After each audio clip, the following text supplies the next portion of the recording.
aujourd'hui, on va parler de la Wicca.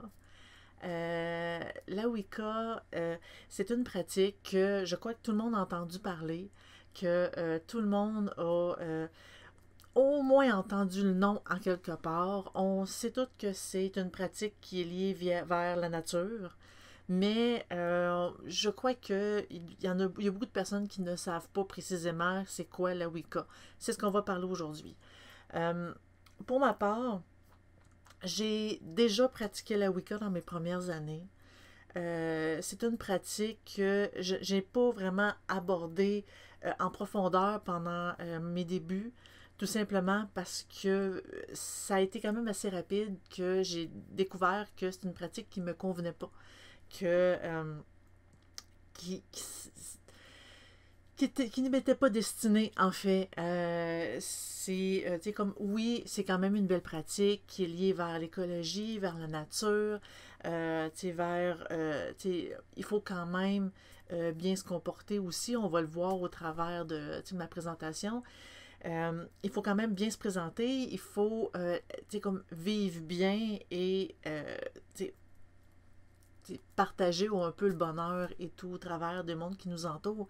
C'est une belle pratique, mais quand on se lance dans une pratique comme la Wicca, il faut vraiment, vraiment, vraiment, tu sais, comme le sentir à l'intérieur de nous, pas pratiquer parce que c'est une belle pratique, puis parce que ça paraît beau. Bon. La Wicca, en fait, on va parler surtout de l'historique. C'est une pratique, un instant, je vais comme m'avancer. C'est une pratique qui est quand même récente parce qu'elle a été développée dans la première moitié du 20e siècle.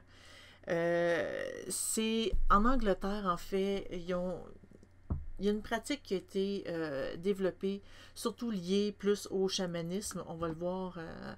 C'est ça, c'est un mélange de croyances, de chamanisme, de druidisme, de magie faite qu'on a parlé pendant mon dernier stream. En fait, un de mes derniers streams, de mythologie. Parce que les références qu'ils font, surtout, c'est lié aux mythologies gréco-romains, slaves, celtiques, nordiques. C'est les dieux, les divinités qui sont là parce que dans la Wicca, il y a la déesse mère et le dieu cornu. Et ces deux personnes-là, souvent, on leur donne un nom. Et selon le pratiquant, il peut leur donner le nom qu'il veut. De là, les mythologies qui viennent par la suite. C'était une pratique qui était cachée vraiment dans un couvent très fermé. Il y a Gerald Gardner qui aurait été initié dans un des covents à New Forest en Angleterre, au Hampshire, qui aurait été initié à ce moment-là, et lui a décidé de lui-même de le partager à tous. Ça s'est fait en 1954, qui a comme fait découvrir au monde c'est quoi la Wicca. Mais Garner l'a appelé la Wicca parce que selon lui, Wicca voulait dire sagesse. Mais quand on fait des recherches un petit peu plus poussées, on se rend compte que en ancien anglais, en fait, Wiccacraft, je ne sais pas si je le prononce comme il faut, je suis désolée, ça voulait dire sorcellerie. On voit que le Wicca est là. Et ça ressemble beaucoup au witchcraft, qui est le nom anglais pour sorcellerie. Donc, on voit un peu le lien. Wicca voulait dire le sorcier. Wicca ou witché, je ne sais pas trop comment on le dit en ancien anglais, c'était sorcière. Wiccan, c'était le pluriel, qui est toujours le cas aujourd'hui pour la religion Wicca. Witchian, c'était le verbe qui voulait dire ensorceler, pratiquer la magie. C'était comme l'action de l'action de faire de la sorcellerie. Donc, ça a été appelé la Wicca à ce moment-là. Peu importe les origines, on sait que le nom est là aujourd'hui. Et surtout que la Wicca, c'est aujourd'hui accepté comme étant une religion. C'est aujourd'hui, il y a beaucoup de pays qui, tu sais, quand on fait les recensements, on peut dire, bon, mais, tu sais, comme moi, je suis catholique, je suis islamique, je suis puis Wicca fait partie de ce type de religion-là. la Wicca, par la suite, à partir de 1954, où est-ce que ça a été vraiment annoncé via, comme dans le monde, pardon, il y a eu plusieurs traditions qui ont été créées, plusieurs autres covens avec des croyances totalement, pas différentes, mais vraiment pas semblables les uns envers les autres. Quand on s'introduit dans un coven, c'est vraiment, il faut connaître leur pratique et vraiment y adhérer, parce que d'un coven à l'autre, la pratique est vraiment pas pareille. Les traditions sont pas très semblables, parce que quand on parle de coven en Wicca, on parle de tradition. La Wicca, comme qu'on le sait, ils ont différents types de croyances. Là, ce que je veux vous parler, c'est en général. Dans la majorité. On va parler à la fin complètement, j'ai expliqué un peu les différents covens, les différentes traditions qui existent au travers du monde ou qui ont existé parce que je ne sais pas encore tout à fait s'ils existent encore aujourd'hui. Évidemment, la croyance de base, c'est la vénération de la déesse et du dieu. La déesse et le dieu ont différents noms selon les différentes traditions. Il y a Isis Osiris, il y a Ceridwen puis Cernunnos, que ça c'est plus celtique. Gaïa puis Ouranos, Odin, Frigg, il y en a d'autres. Il y a quand même, c'est toutes les différentes mythologies qu'on va chercher des noms de déesses mères et de dieux consorts qui va aller avec pour tout simplement lui donner un nom. Mais est-ce que c'est nécessaire de donner un nom à la déesse et au dieu? Pas du tout. Ça dépend vraiment de comment que le pratiquant le sent, en fait. La déesse, elle est tout. Elle a créé tout. Elle représente tout. Elle est vénérée dans absolument toutes les traditions, dans absolument toutes les croyances en lien avec la Wicca. La déesse mère, c'est vraiment la déesse principale, j'ai envie de dire l'entité majeure de la pratique. Quand on pratique, la déesse mère, c'est vraiment elle envers qui est liée nos demandes, nos prières et notre vénération, en fait. Elle symbolise la vérité, la puissance, la sagesse, l'amour, la fertilité, la créativité. Et ça, c'est seulement quelques exemples parce qu'elle représente tellement beaucoup de choses. Elle représente tout, en fait. Mais quand que les pratiquants font leurs demandes, quand que ils veulent justement avoir plus de sagesse, ben, ils vont s'adresser à la déesse pour ça. Souvent, la déesse est représentée avec les 3 croissants de lune. Croissante, pleine et décroissante. Je ne sais pas si on voit bien, ça focus bien, là. Non, pas vraiment. Bon. En fait, la représentation de la déesse, en fait, ça va sur 3 croissants de lune. En fait, la nouvelle lune est représentée par la mort, tout simplement. C'est pour ça qu'elle n'est pas affichée sur la déesse. Il y a le premier croissant qui veut signifier la jeune fille. Il y a aussi la pleine lune qui signifie la femme mature, la femme qui est mon âge en fait.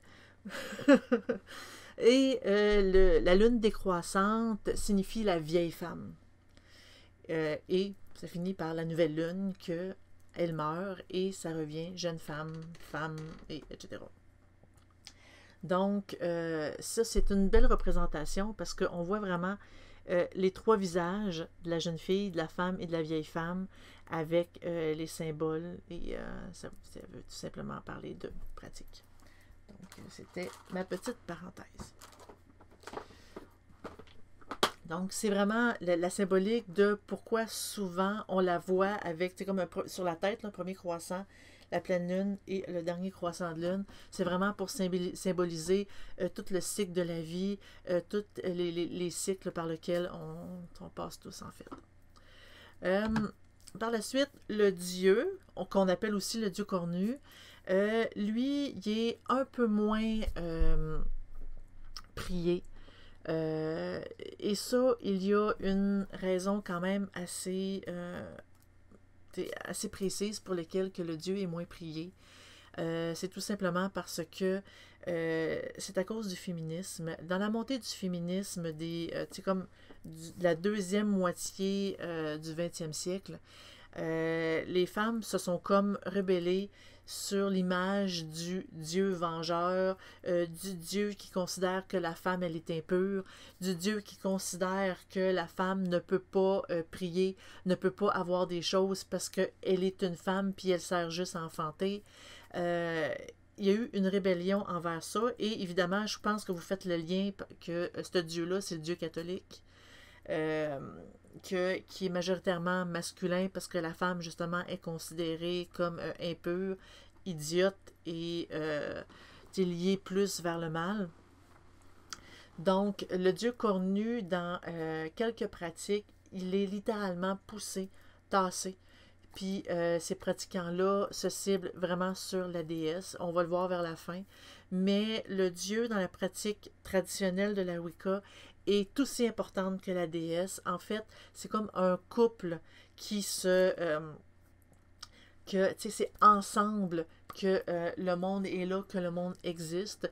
La déesse, oui, on considère qu'elle est tout, mais le Dieu aussi est tout aussi important qu'elle. En fait, c'est comme une double déité qui sont aussi importantes l'un que l'autre. Lui, il symbolise plus la chaleur, le soleil, la fécondité, la terre, l'été. L'été, surtout parce qu'il fait chaud, le soleil est là, la chasse, la mort, la renaissance, le châtiment, la guerre, le conflit. Évidemment, quand c'est un homme, on a plus tendance à penser qu'il y a plus de risques de guerre. Mais en fait, sans le Dieu cornu, selon la croyance des Wicca, sans le Dieu cornu, la terre serait froide, la terre serait morte, la terre ne serait pas là. En gros, la déesse a comme tout créé et le Dieu cornu a comme tout fertilisé. Donc, de là son importance dans la pratique. Les Wicca croient à la réincarnation, évidemment. Les différents types de croyances de la réincarnation dépendent de la tradition wiccane du coven ou de comment que le pratiquant le sent tout simplement. C'est quand même assez libre, c'est quand même assez large comme croyance. Mais ce que j'ai trouvé comique, c'est le fait que les Wiccans croient à que les chats se réincarnent aussi. Pourquoi pas? En fait, je suis assez d'accord avec ça. Oh, oui, j'adore les chats. La loi du retour. On a tendance à croire que les Wiccans croient au triple retour. Que, en fait, toute action qu'on fait, qu'elle soit bénéfique ou maléfique, va nous revenir par 3 fois. Ça, c'est une croyance qui n'est pas vraiment répandue dans tous les covens et dans tous les croyants. Disons qu'il y en a certains qui y croient et il y en a d'autres que, en fait, les Wiccans croient au retour. Il y en a un retour. Aussitôt qu'on fait quelque chose, ça nous revient. Puis ça, c'est comme aussi une croyance de base aussi en magie et en sorcellerie, parce que aussitôt que si, par exemple, je frappe un ami, c'est assez logique de penser qu'il risque de me frapper en retour ou que je risque d'avoir un retour assez négatif, même s'il ne me frappe pas. Donc, il y a un retour. Toute action qu'on fait a un retour et ça fait partie des croyances des Wiccans. Mais est-ce que c'est par 3 fois? Est-ce que c'est une fois? Ça dépend vraiment des traditions. Les Wiccans basiquement sont centralisés sur le culte de la nature. La nature représente beaucoup ce que comme la déesse et le dieu comme font, en fait.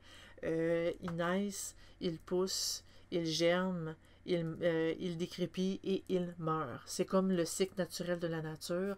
Les Wiccans respectent beaucoup la nature, prônent la nature. Leur pratique se fait beaucoup dans la nature aussi.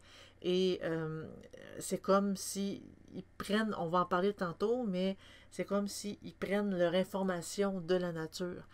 Quand ils font leur hôtel, ils placent beaucoup d'items de la nature, des herbes, des fleurs, sur leur hôtel même, parce que c'est très important, vraiment.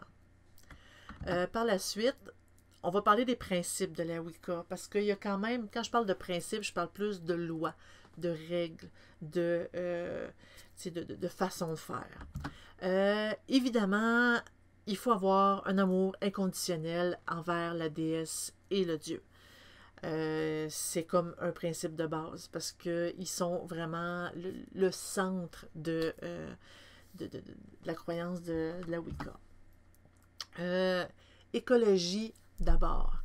On peut pas dire que je vais tuer une plante pour mon simple plaisir. Il faut vraiment penser à la nature d'abord, essayer de la protéger le plus possible, essayer de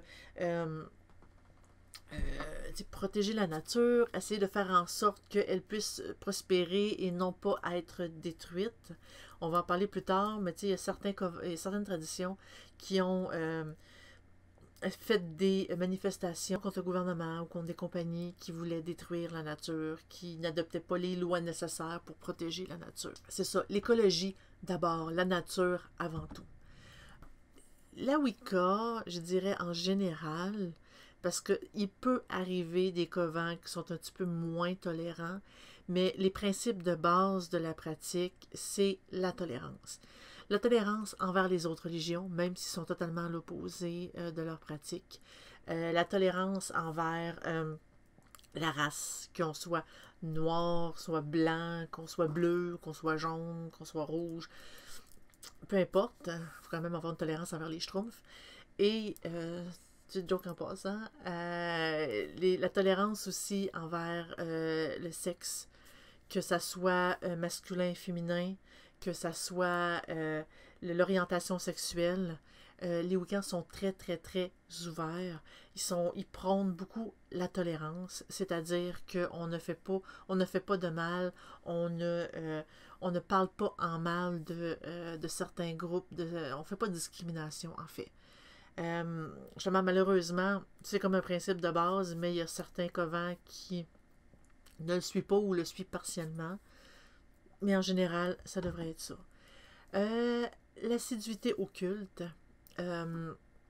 c'est-à-dire qu'on fait nos rites à tous les jours, on fait les rituels nécessaires à chaque fête, au sabbat, au esba, on les fait régulièrement, il ne faut pas les sauter, il faut faire notre prière à la déesse régulièrement ou au dieu, tout dépendant vers lequel vous vous sentez le plus proche. Il faut vraiment, la pratique doit être quotidienne, doit être régulière, doit être, c'est pas une pratique simplement de je le fais quand ça me le tente. Donc, l'assiduité occulte. Ne blesser personne, évidemment. La grande phrase mythique de la Wicca, c'est fais ce que tu veux si ça fait pas de mal à personne, ou si ça fait pas de mal à personne, fais ce que tu veux.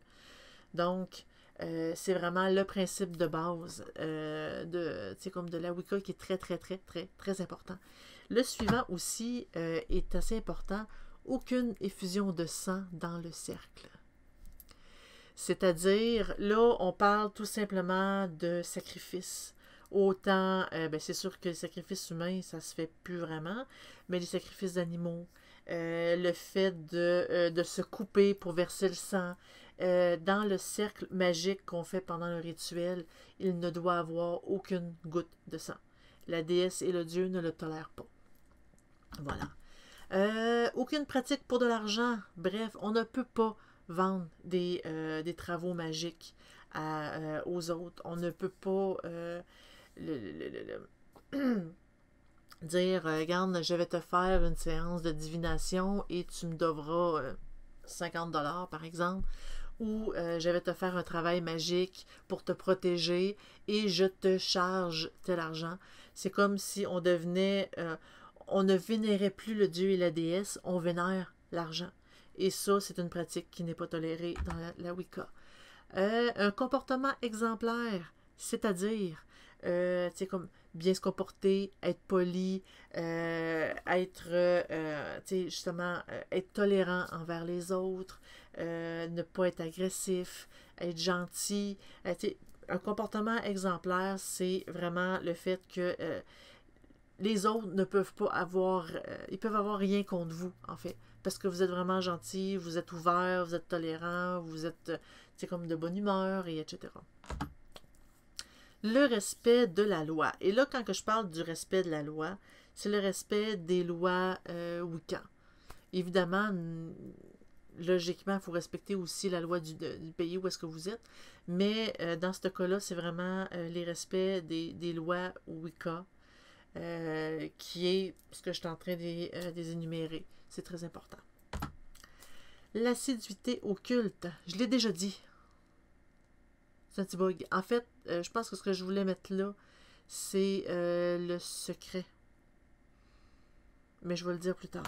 À moins que je l'ai déjà mis. Ah non, je pense que je l'ai mis là.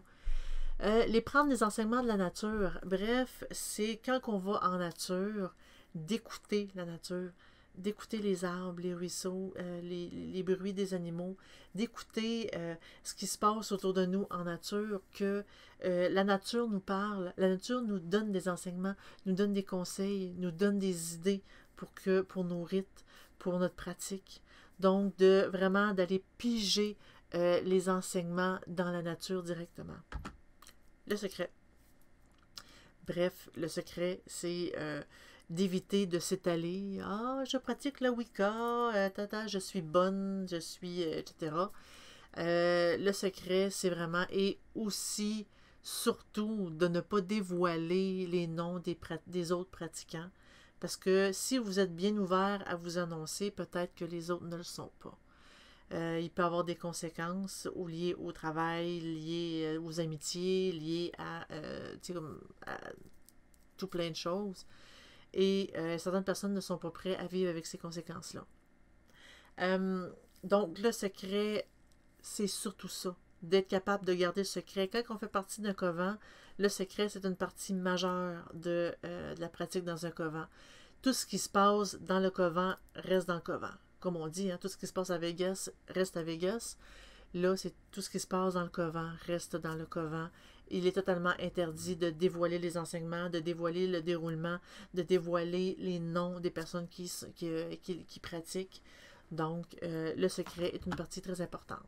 Faire les rites en nature, je l'ai comme supposé en début. Les rites se font le plus possible dans la nature, parce que oui, c'est possible de le faire dans une maison, oui, c'est possible de le faire dans un endroit fermé, mais la nature, c'est vraiment ce sur quoi qui est l'idéal, parce qu'on est directement dans notre élément, on est directement dans, où est-ce qu'on prend nos enseignements, où est-ce qu'on prend notre inspiration, c'est la nature. Donc, l'hôtel doit se monter où on est, donc, t'es pas trop encombrant. Et respecter la loi du pouvoir. En fait, c'est plus les lois du pouvoir parce qu'il y a plusieurs détails ici. Ne pas blesser personne ni vouloir les contrôler. Utiliser la magie en cas de besoin réel et non pas simplement pour le fun, pour le trip, l'amusement de le pratiquer. La magie peut être utilisée pour soi-même, mais il faut s'assurer que ça ne fera pas de mal à personne. Donc, il ne faut pas que ça cause aucun tort à personne. Et oui, on peut faire une pratique pour nous-mêmes. Ne pas céder à la vanité, comme j'expliquais tantôt. Hein? Je suis bon, je pratique la Wicca. Ne pas se faire rémunérer. C'est aussi important. Je l'ai mentionné tantôt, mais ça fait partie d'une des lois du pouvoir. Dans un coven, comme j'ai dit tantôt pour le secret, il faut respecter aussi la hiérarchie et surtout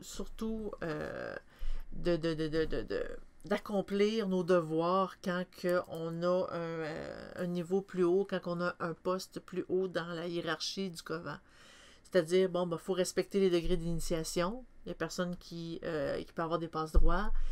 Suivre le conseil des sages, parce que quand il y a des problématiques au sein même d'un coven, il y a un conseil des sages qui permet d'essayer de ramener l'harmonie parmi les pratiquants. Ramener l'harmonie où est-ce que l'harmonie elle est brisée.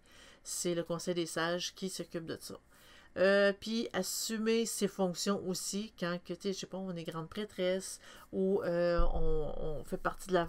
C'est nous qui formons les nouveaux arrivants dans le coven. Donc, il faut quand même assurer la hiérarchie. L'assiduité au rituel. Et là, j'aurais dû mettre un S à rituel parce que Euh, il y a certains covens que quand on n'est pas présent dans les rituels, après quelques fois, on peut être expulsé du coven. En fait, ces règles-là, aussitôt on en brise une, on peut être expulsé du coven. Donc, c'est pour ça que, tu sais, je les mentionne pour dire c'est quand même très, très, très important. Assiduité au rituel. On fait partie du coven, il faut être là, il faut pratiquer. Il y a des pratiques de groupe. Il y a certains covens que les pratiques de groupe se font tout simplement sur les plus hauts degrés d'initiation. Vraiment, les tout nouveaux, ils ont comme une forme d'initiation, mais à l'extérieur des pratiques du coven. Et si vraiment ils se développent, que ça va bien et qu'ils veulent vraiment s'impliquer dans la Wicca, là, initialement, en tombant dans un autre degré d'initiation, ils vont pouvoir intégrer le centre du coven. La pratique. Évidemment, c'est comme la troisième fois ou la quatrième fois que j'en parle, mais c'est un élément qui est essentiel. En fait, les rites se font en nature. Et voilà. L'autel. L'autel, c'est quand même assez important parce que l'autel, elle peut avoir la forme que vous voulez, elle peut avoir la décoration que vous voulez. L'important dans tout ça, c'est que elle se fait en nature. Elle peut soit se déplacer ou soit se construire en nature. L'idéal, c'est vraiment de la construire en nature. Ensuite, il y a des outils essentiels. Si on n'a pas un de ces outils-là, on ne peut pas dire qu'on pratique la Wicca selon certains covens, par exemple. Parce que même encore là, les covens, ils ne s'entendent pas vraiment, les traditions ne s'entendent pas vraiment sur certains types de pratiques. Bon, donc, il doit y avoir une image de la déesse et du dieu. La déesse, elle doit être placée du côté gauche de l'autel, le dieu du côté droit de l'autel, et les outils qui sont liés à la déesse doivent être placés du côté gauche, et là, je vous montre votre côté droit, là, mais c'est mon côté gauche, et les outils qui sont liés au dieu doivent être placés du côté droit. Donc, dans les divers outils, évidemment, tu as le livre des ombres. C'est la Wicca qui a, pour la première fois, parlé d'un livre des ombres avec ce terme-là, ces mots-là. C'est un livre où est-ce qu'on on y inscrit autant les lois du coven ou de notre pratique, parce que quand on pratique tout seul, on peut développer nos propres lois, inspirées des lois de la Wicca, des lois des traditions. Donc, on écrit nos lois, on écrit, tu sais, comme les rites que nous, on veut faire, on prend des notes sur nos pratiques, on prend des notes sur nos sensations, on prend des notes sur les rituels, tu sais, comme, tu sais, qu'on veut faire, nos observations, nos apprentissages. C'est vraiment le livre où est-ce que on inscrit absolument tout. Le terme livre des ombres, c'est répandu par la suite pour signifier tous les documents de magie où est-ce que nous, on fabrique nous-mêmes avec toutes nos informations, toutes nos découvertes et toutes nos recherches dans le domaine. La tamé. La tamé, c'est un couteau à manche noire. Il sert tout simplement à comme à lancer les énergies, en fait, à faire le cercle. La tamé est vraiment liée à l'énergie. L'encensoir, la coupe ou le calice, tout dépendant de la forme qu'on a. Le couteau à manche blanc, que lui sert tout simplement à couper. Le sel, l'eau, le pentacle et comme le bâton. Le bâton, c'est plus pour une espèce de mobilisation du pouvoir qui sert, mais c'est surtout dans les pratiques de la Wicca, je suis pas trop je connais pas trop l'utilisation du bâton, je me suis pas rendue là dans ma pratique. Par la suite, les outils optionnels. En fait, on peut mettre à peu près tout sur notre autel par la suite. Là, je vais seulement en donner quelques exemples.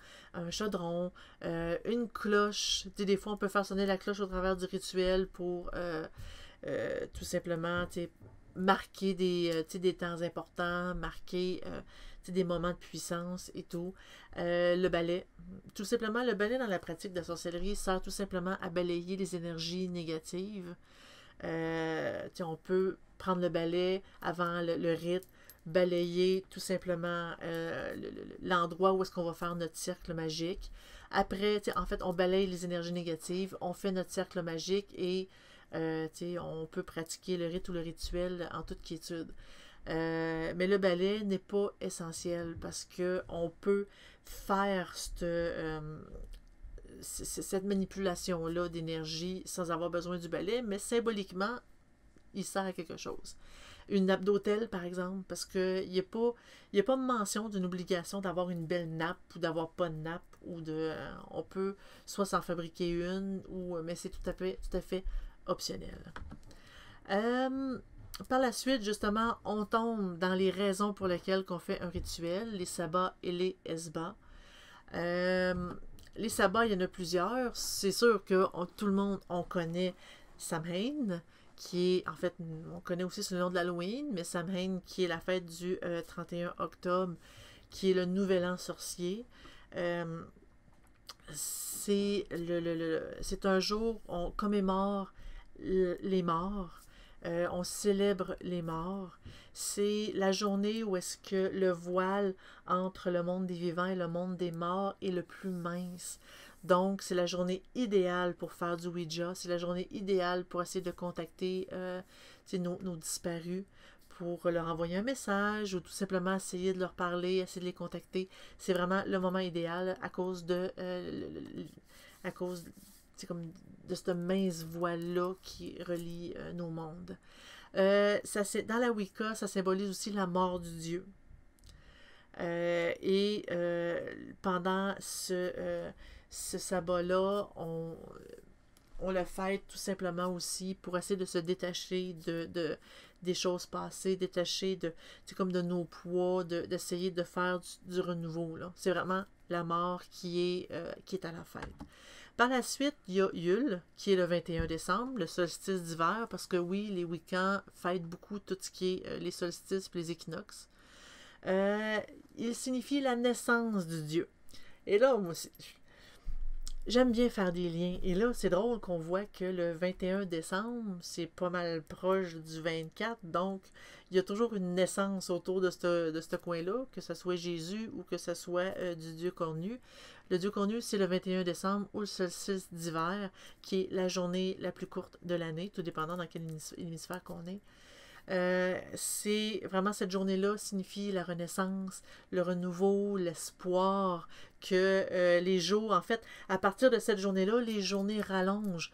Donc, c'est vraiment une renaissance de la nature. L'Imbolc, le 2 février, en fait, c'est une fête, la déesse se remet de la naissance du dieu cornu, parce que oui, évidemment, le dieu, sa naissance, c'est la déesse qui le met au monde. Là, le 2 février, elle se remet de sa naissance. Donc là, on parle plus de purification, de prospérité. C'est un petit sabbat, en fait. L'équinoxe du printemps, en fait, ce qui est un gros sabbat, l'Ostara, le 21 mars, c'est justement la nature se réveille, la nature commence les journées sont de plus en plus longues, les journées sont de plus en plus chaudes, donc c'est justement un éveil qu'on célèbre pendant cette journée-là. Je dis on, là, mais c'est comme si je pratiquais la Wicca, disons. Beltane, le 1er mai, c'est le mariage de la déesse et du dieu, parce qu'évidemment, le dieu devient mature et il désire la déesse, et c'est cette journée-là, le 1er mai à la Beltane, qu'il ne fait qu'un avec elle, qu'ils ont une relation sexuelle, en fait. Donc, ils se marient, ils ne font plus qu'un ensemble. C'est une fête de justement de fertilité, de retour à la plénitude parce qu'il fait de plus en plus chaud. C'est une fête, il y a certaines personnes qui la fêtent avec comme des rites un petit peu plus... je ne veux pas vraiment dire sexuel parce que je ne veux pas insinuer qu'il y a du sexe qui se fait pendant les rites, mais la sexualité est à l'honneur pendant ce sabbat-là. Le Lita, par la suite, le 21 juin, c'est le solstice d'été. encore là, c'était une grosse fête. On célèbre le Dieu, parce que c'est le soleil qui est de retour, c'est la chaleur qui est là, c'est l'été qui est là, donc c'est le Dieu qu'on célèbre dans toute sa splendeur. C'est justement le pouvoir intense, le pouvoir magique, c'est tout ce que le Dieu symbolise. Le Lugnasad, je ne sais pas si je le dis comme il faut, je suis désolée. Le 1er août, justement, c'est une petite fête, c'est le temps des récoltes, c'est le moment où est-ce que tout décline, qu'il commence à faire froid, que les journées sont de plus en plus courtes, donc c'est une petite fête qui symbolise vraiment la récolte qu'on fait à tous les jours. Le Mabon, qui est le 21 septembre, l'équinoxe d'automne, étant donné que tout est en train de mourir, c'est le temps de la réflexion. C'est un temps de méditation pour essayer, tu sais, comme de penser tu sais, comme à un renouveau, d'essayer justement, de faire mourir nos mauvaises pensées, de faire mourir ce qui a besoin de mourir. Je parle surtout de psychologiquement puis de pratique. Par la suite, c'est ça. Ça, c'est vraiment les majeurs. Dans ces pratiques-là, ouais, vous ne me voyez pas mes mains. Dans ces pratiques-là, en fait, c'est des fêtes que ce que j'ai mentionné, il est possible que d'un convent à l'autre, ça change, qu'ils fêtent de façon différente. C'est possible qu'ils désirent que eux le voient d'une autre façon. En fait, d'un convent à l'autre, ils ne s'entendent pas sur la façon de faire, de pratiquer ces fêtes-là. Mais traditionnellement, selon Garner, surtout, c'est vraiment ça, les pratiques. Les Esbats, en fait, c'est tout ce qui est c'est tous les rites qui sont tenus dans les autres moments de l'année, les autres moments que ces dates-là. Par exemple, toutes les pleines lunes doivent être célébrées. Parce que la pleine lune, c'est le moment où est-ce que la magie est à son intensité la plus grande. Le pouvoir est là. La magie est dans l'air. Donc, le Wiccan doit pratiquer pendant les pleines lunes, justement pour avoir la pleine puissance de leur magie. Autant les sabbats que les esbats, quand on les pratique, parce que tu sais, souvent on dit on va faire une recette pour la Samhain qui contient de la citrouille, etc. Il faut aussi faire des liens astronomiques et faire des liens liés avec astronomiques et agricoles, parce que si par exemple, telle journée, il y a il y a une conjonction dans le ciel. Quand on fait le sabbat ou l'esba, il faut en tenir compte. C'est assez important. Il ne faut pas demeurer aveugle des autres éléments qui arrivent autour de nous, tout simplement parce que, bon, c'est la Samhain et je la fête tout simplement. S'il y a autre chose qui se passe au niveau, justement, comme astrologique, astronomique, agricole, dans le sens que, bon, on récolte certaines choses ou qu'il y a cette année, les cigales qui sortent, je pense, une fois à tous les 17 ans. C'est quand même un élément exceptionnel parce que c'est quand même aux 17 ans qu'ils sortent de terre. Donc, oui, les Wiccans vont prendre en compte de ce qui arrive dans le domaine, justement, agricole de la nature pour modifier un peu leur rite, leur fête, pour que ça soit plus ajusté. Par la suite, allons-y justement dans les mouvements principaux puis les covents. Il y a la Wicca gardnerienne. C'est justement la Wicca que Gerald Gardner a créée initialement. C'est vraiment la Wicca la plus traditionnaliste. C'est la plus répandue aussi. C'est vraiment c'est la Wicca qui a été enseignée par Gardner. Il y a ensuite une légère modification qui est l'alexandrianisme. En fait, ça a été créé par Alexander Sanders. Lui, c'est Gerald Gardner lui-même qui l'a initié. et lui a créé sa propre forme, sa propre variante de la Wicca. En fait, il a rendu la Wicca un peu plus accessible parce que la Wicca traditionnelle, c'est très, très, très difficile de rentrer dans un couvent. Tandis que dans l'alexandrianisme, ils ont rendu ça plus accessible, plus ouvert à la population. Il s'est aussi inspiré des rites de la Golden Dawn et des rites kabbalistiques pour rajouter à ces pratiques, à ces rites de Wicca. Ensuite, Wicca tradition, ou autrement appelée la New York Wicca Tradition, ou le NYWT. Évidemment, on s'entend que c'était créé à New York. En fait, c'est la même chose, la même pratique que la Wicca garnérienne. La seule différence, c'est que normalement, il y a une grande prêtresse et un grand prêtre qui dirigent les covens. Dans la Wicca tradition, ça peut être 2 grands prêtres ou deux grandes prêtresses. Ça peut être des pratiquants du même sexe, en fait. Ensuite, la tradition haradrienne, qui a été créée en 1999 par Charles Renaud, qui est un Canadien. Lui, en fait, il a fait un petit ajout dans les pratiques. Il y a la déesse, il y a le dieu, et il a créé comme un troisième personnage dans sa série qui symbolise le mal, qui est le mal pur. Parce que normalement, dans la Wicca, le mal n'est pas personnifié. Tandis que dans la tradition haradrienne, elle se personnifie par, c'est comme, je suis le mal. Il n'y a pas de nom, il n'y a pas de visage, c'est tout simplement le mal. Par la suite, la tradition dianique, qui a été créée en 1970 par, je vais essayer de dire son nom comme il faut, Zuzana Emes Budapest et Myriam Lmos.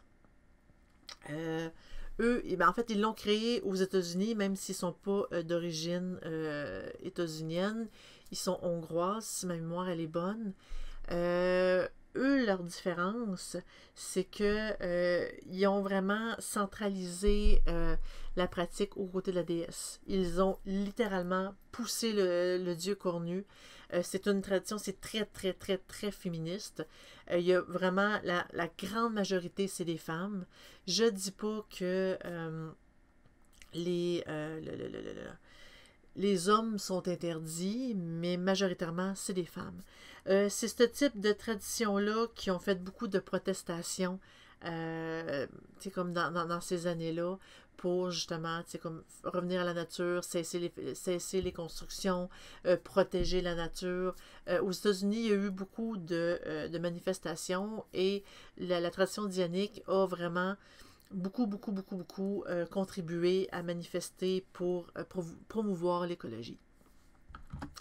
La tradition féerique, c'est une tradition que, comme dit un peu son nom, c'est plus celtique. C'est là où est-ce qu'on va voir plus les dieux celtiques, comme je parlais là, plutôt Céridwen et Cernunnos. Donc, eux, ils ont vraiment nommé, ils sont centrés là-dessus et ils font des pratiques liées à celtique. Oups, j'en ai manqué un. Je veux reculer un peu. OK. La Wicca éclectique, en fait, c'est pas un coven en tant que tel. C'est plus tous les pratiquants de la Wicca qui ne sont pas... qui ne font pas partie d'une autre tradition. Ils ont plus leur pratique personnelle, ils pratiquent la Wicca. Oui, ils peuvent faire, ils peuvent avoir un coven. Oui, ils peuvent faire des pratiques de groupe. Oui, ils peuvent avoir des pratiques identiques à d'autres personnes, mais ils ne suivent pas une tradition officielle. Tout simplement. La Wicca celtique, ça ressemble un peu, comme je disais, à la féerique, sauf que eux, ils sont plus... il utilise justement le panthéon celtique comme l'autre pratique, mais c'est une pratique il prône un petit peu plus l'individualisme dans la pratique. En fait, quand que ils font leur rite, ils font leur pas leur initiation, mais ils font leur apprentissage, c'est plus un apprentissage individuel qu'en groupe. Mais reste que c'est des covens.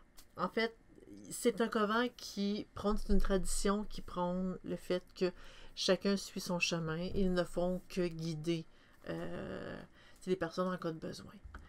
Le Seax Wicca, et non pas le Sex Wicca, j'ai pas fait une faute de frappe, c'est vraiment le Seax Wicca, a été créé en 1973 par Raymond Buckland. Les personnes... ce Raymond Buckland est quand même connu. Sa pratique a quand même dérivé, a changé de nom aussi. C'est pour ça que Buckland, ça doit vous dire quelque chose parce qu'il a quand même écrit beaucoup de livres.